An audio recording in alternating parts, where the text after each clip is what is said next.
କହିବା ପୁରୁଷୋତ୍ତମପୁର ଥାନା ଅନ୍ତର୍ଗତ ଲଡକାପୁରରେ ଯେଭଳି ଏବେ ମର୍ମନ୍ତୁଦ ଦୁର୍ଘଟଣା ହେଇଥିଲା ଏବଂ ଏଥିରେ 6 ଜଣଙ୍କ ଜୀବନ ଚାଲି ଯାଇଥିବା ବେଳେ ଆଉ 6 ଜଣ ମଧ୍ୟ ଜୀବନ ସହିତ ସଂଗ୍ରାମ କରୁଛନ୍ତି ଏମକେସି ମେଡିକାଲରେ। ଏବଂ ଯଦି କହିବା ଏହି ଘଟଣାରେ ମର୍ମନ୍ତୁଦ ଦୁର୍ଘଟଣାରେ ସାମାନ୍ୟତମ ବର୍ତ୍ତି ଯାଇଛନ୍ତି ସତ, କିନ୍ତୁ ତଥାପି ମଧ୍ୟ ତାଙ୍କର ଦୁଇ ହାତ ମଧ୍ୟ ଭାଙ୍ଗି ଯାଇଛି। ଆମ ସହିତ ଅଛନ୍ତି ଏରେଣ୍ଡରା ଗାଁର ବାସିନ୍ଦା, ଯିଏକି ଗତକାଲି ଅଟୋ ଯୋଗେ ସେଇ ମା ଶିଆଞ୍ଚିନୀଙ୍କ ପୀଠକୁ ଯାଉଥିଲେ ଏବଂ ଏହି ସମୟରେ ଯେଭଳି ଏବେ ବସ୍ ଦୁର୍ଘଟଣା ଘଟାଇଲା ଏବଂ ଏହାପରେ ସେ ମଧ୍ୟ ଅଟୋରୁ ଛିଟକି ହେଇ ପଡିଥିଲେ। ଏବଂ ଏହାପରେ କିଭଳି ହୋଇଥିଲା ଘଟଣା ଏବଂ ସେଇ ଦୁର୍ଘଟଣା କେତେ ଭୟଙ୍କର ଥିଲା ସେ ନେଇ ସିଧାସଳଖ ଆଲୋଚନା କରିବା। ଆଜ୍ଞା, କଣ କହିବେ? କାଲି ଏଇଠୁ ଏରେଣ୍ଡରା ଗାଁରୁ କେତେ ସମୟରେ ବାହାରିଲେ? ଭୋର 7ଟା ଟାଇମରେ ଆମେ ସିଂହାସିନି ବାହାରିଲୁ। ଏଠୁ ପ୍ରାୟ ବର୍ତ୍ତମାନ ପୁରୁଷୋତ୍ତମପୁରରୁ 10-12 କିଲୋମିଟର ଯାଇଛୁ। ଦୁର୍ଘଟଣା ହେଲା। ସେ ଦୁର୍ଘଟଣାରେ ମୁଁ କିଛି ଜଣା ନାହିଁ, ମତେ ଫୋପାଡ଼ି ଦେଲା 7-8 ମିଟର। ମୁଁ 15 ମିନିଟ୍ 20 ମିନିଟ୍ ମୋର ହୋସ୍ ନାହିଁ, ପଡ଼ିଗଲି। ମତେ ଟେକି ଟେକି ନେଇକି ରୋଡ୍ ଆଣିଲେ। ରୋଡ୍ ଆଣିଲା ପରେ ଏମିତି 5ଟା ଡେଡ୍ ବଡି ଦେଖିଲି। ମୋ ମା ଛଟପଟ ହଉଛି, ଆଉ ଥରେ ହୋସ୍ ହେଇଗଲି।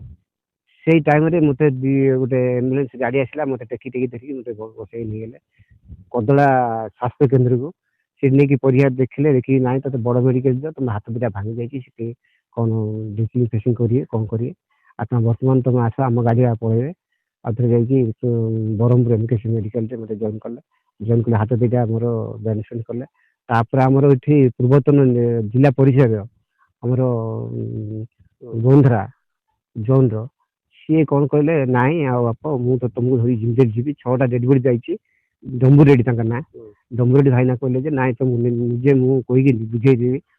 ସେ କହିଲା ନାଇଁ ତମର ପରୀକ୍ଷା ଯାକ ଡକ୍ଟର କହିଲା ନାଇଁ ବିଭିନ୍ନ ପ୍ରକାର ପରୀକ୍ଷା ଅଛି, ତମକୁ ପଠେଇବିନି, ତମ ନିହାତି ଆବଶ୍ୟକ ରହିବାକୁ।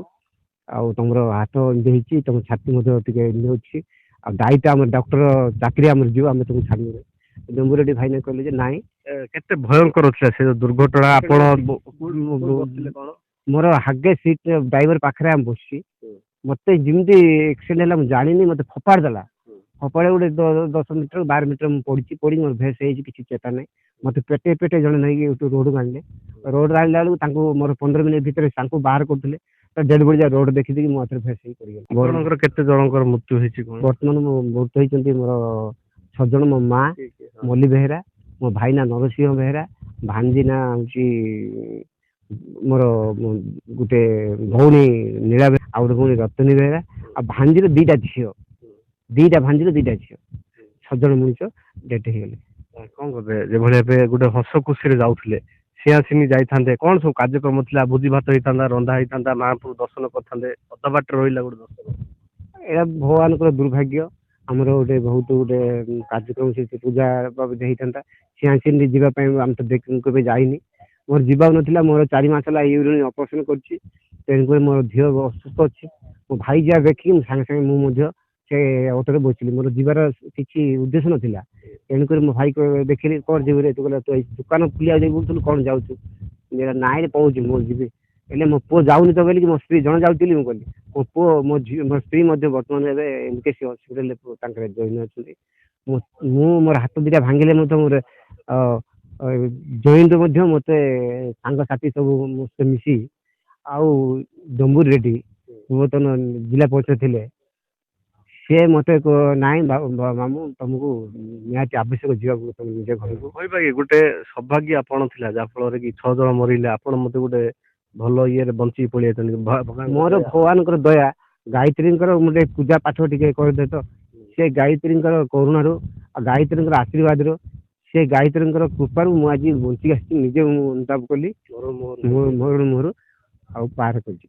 କିନ୍ତୁ ସେ କେବଳ ସେ ମାଆ ମତେ ରକ୍ଷା କଲେ, ନିଜେ ମୁଁ ଅନୁତାପ କରୁଛି। କିନ୍ତୁ ମୋ ପାଖରେ ଦୁର୍ଘଟଣା ଆଉ କେବେ ଭୁଲି ପାରିନି ନା, ଏ ଜୀବନରେ ମୁଁ ଏଇ ଦୁର୍ଘଟଣା, ଏତେ ବଡ ଦୁର୍ଘଟଣା ଏ ଜୀବନ ସାରା ମୁଁ ଦେଖିଛି, ଏତେ ବଡ ଦୁର୍ଘଟଣା ମୁଁ ଦେଖିନି ଲାଇଫରେ।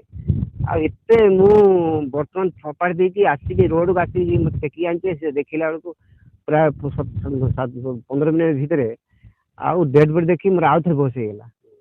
ସେଠାରୁ ମତେ ନେଲେ କଦଳାରେ ମତେ କିଛି ସେ ଡକ୍ଟର କିଛି ଇଞ୍ଜେକ୍ସନ ପତ୍ର ଦେଲେନି, କୌଣସି କାର୍ଯ୍ୟକ୍ରମ କଲେନି। ମତେ ମୁଁ ଆଉ ସ୍ୱାସ୍ଥ୍ୟ ଅବସ୍ଥା ଠିକ ଅଛି? ବର୍ତ୍ତମାନ ହାତ ଦିଟା ମୋର ଭାଙ୍ଗି ଯାଇଛି।